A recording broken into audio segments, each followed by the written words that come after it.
Hi, everybody. This is Rabbi Aharon Dobinsky coming to you today from the holy city of Yerushalayim, in the beautiful holy state of Israel. And I'm just fresh out of a 30-day stint in Facebook jail. Why did I have to go to Facebook jail? I asked myself the same question, but apparently this is their rules. Someone said something really nasty to me, and I said to him, you should really get a clue, you dopey. Oh, you can't say dopey. I mean, so why not? Dopey's just one of the seven dwarfs. Maybe he's short. I don't know. In any case, you can't say anything. It doesn't fit into their things. You can't have Dr. Seuss anymore. You can't have the Muppets anymore. You can't have Mr. Potato Head, only Potato Head, because Mr. is sexist. Really sad, isn't it?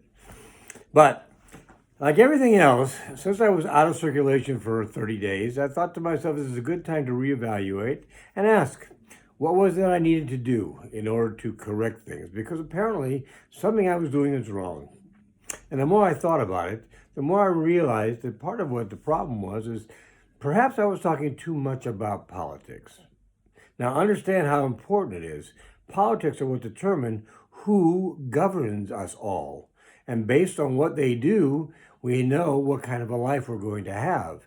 Some people are going to govern us as if everything they control everything about us. They control our entire life.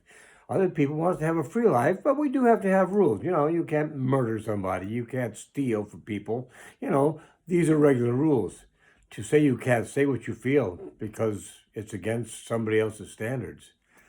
Boy, oh boy, oh boy, oh boy, that's crazy. It's absolutely crazy. I think to myself, you know something? It's always been the case that if you didn't like what was on the station you were watching, you changed stations. You went somewhere else so where you can find a place that you do like.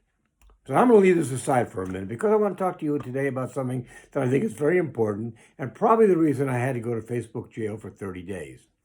I want you to imagine something. I want to play Let's Make Believe. So for right now, let's make believe you're walking down the street, sitting in your house, at the beach. Picture any place you like. It really doesn't matter. Here's what happens, though.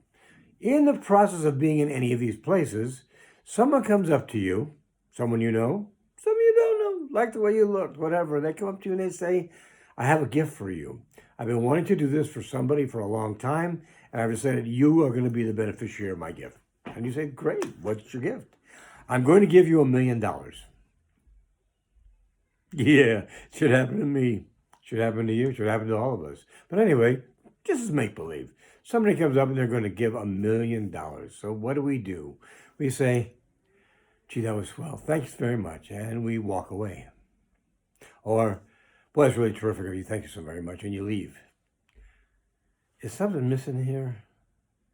Yeah, something is definitely missing here. A true sense of gratitude.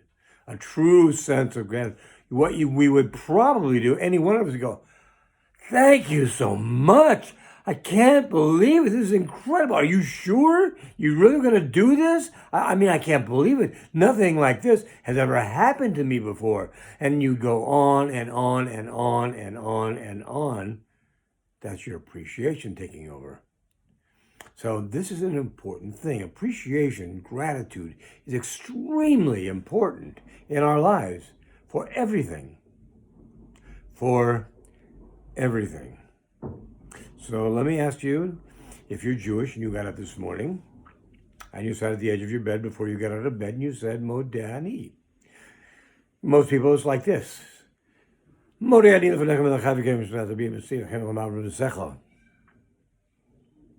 don't even know what you said. It's such a habit. You're not even thinking about it.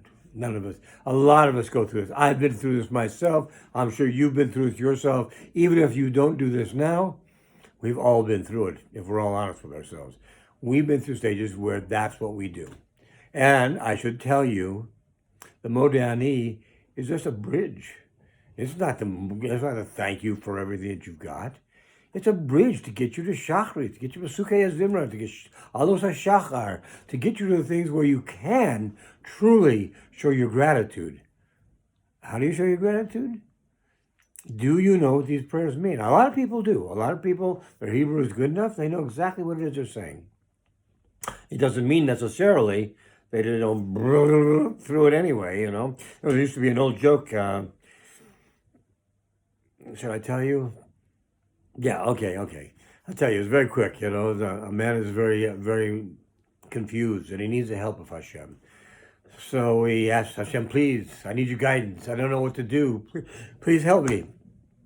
And he hears this little commotion from up in heaven, and he goes like this.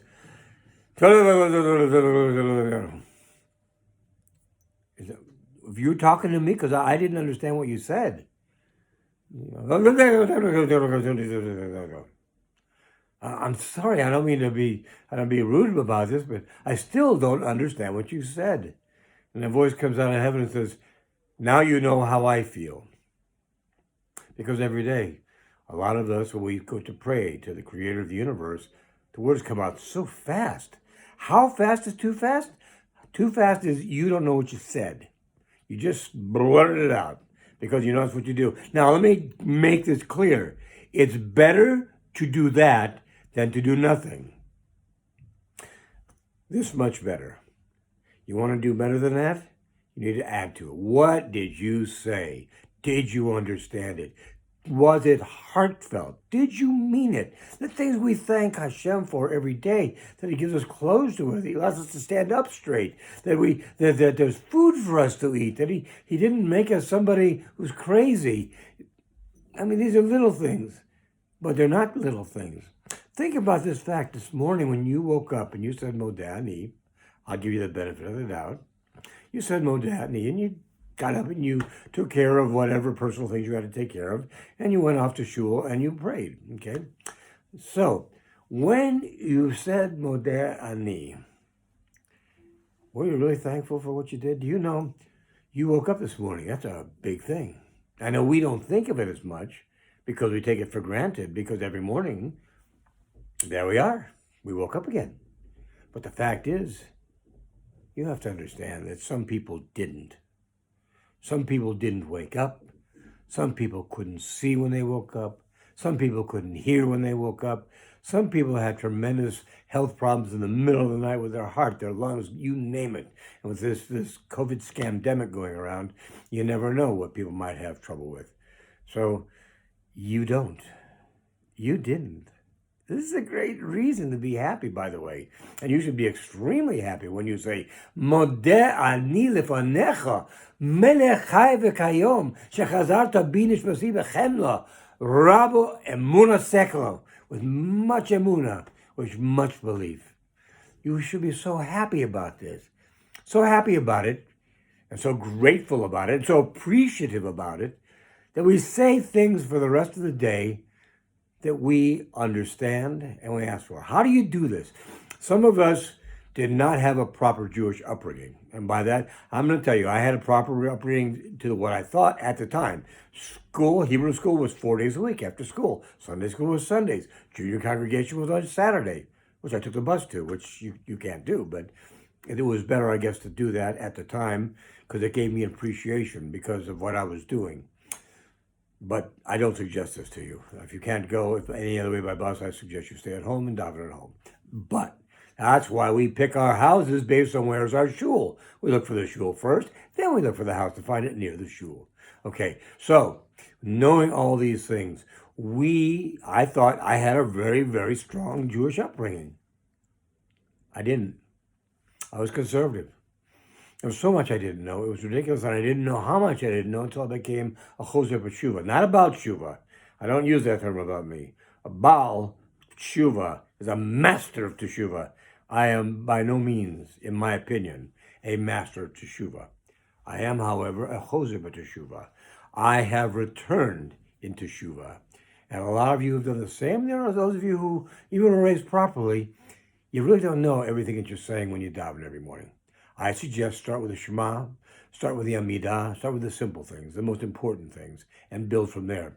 If you do not understand Hebrew by itself, get a book that has Hebrew and English, whether interlinear or on the other page, it doesn't matter, but it gives you a place to reference it. And just start adding, because I guarantee you, once you start doing it, the things you don't know will raise questions in your mind, and you will look over at the English to find out what does it mean. And to know what you mean is so much more important. If you can know what you mean and say the words with feeling, because if you don't know what you mean, what you're saying, how can you say it with feeling? It's very hard. So this is what we need to be thinking about. We need to take our time. We need to think about what are we saying. And we need to constantly show our appreciation. This is why we also do Hibodadut. For those of us who do not speak Hebrew perfectly, you could do Hibodadut in any language you like. Matter of fact, your first language would be the preferred one.